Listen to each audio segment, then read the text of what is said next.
as it happened,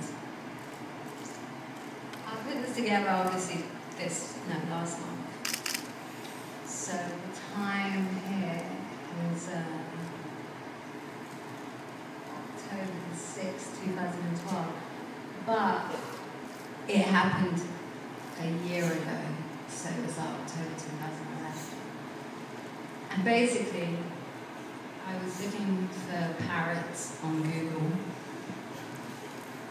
and I found Matangi, who is parrot green.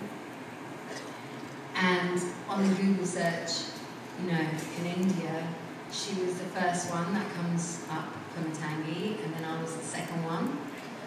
And I was like, oh, all this time, my entire life, I thought that my mum had named me in hospital based on this game show in England, which was called Countdown.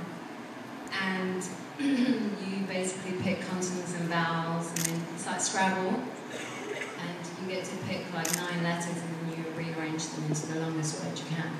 And it was like a really huge hit television show in the days. So I thought that's how she named me, because they were just like a random bunch of letters that no one could pronounce, and I didn't know anyone else called that. And my mum is a devout, born-again Christian, and my dad doesn't believe in God. So when I found this out, I was like, oh, Mum, you know, did you know that there was like this Hindu god who was green, had the same name as me? And she was like, oh, it's a load of shit.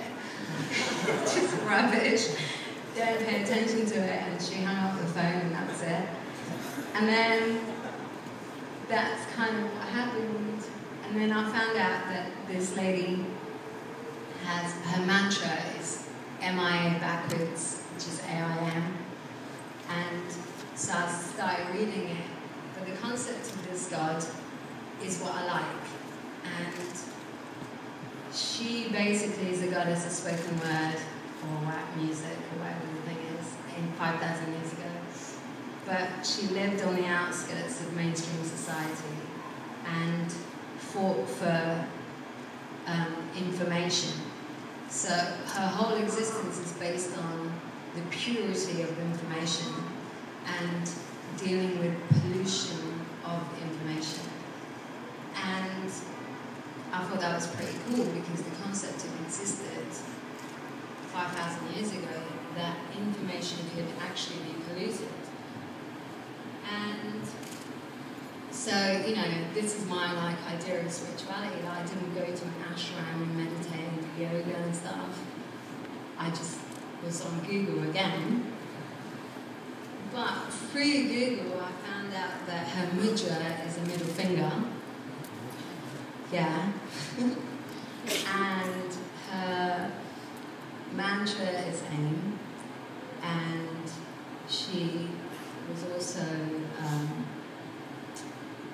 basically, she represented the untouchables, which were like, you know, the lowest form of people in the Indian caste system, because her dad came from the untouchable society,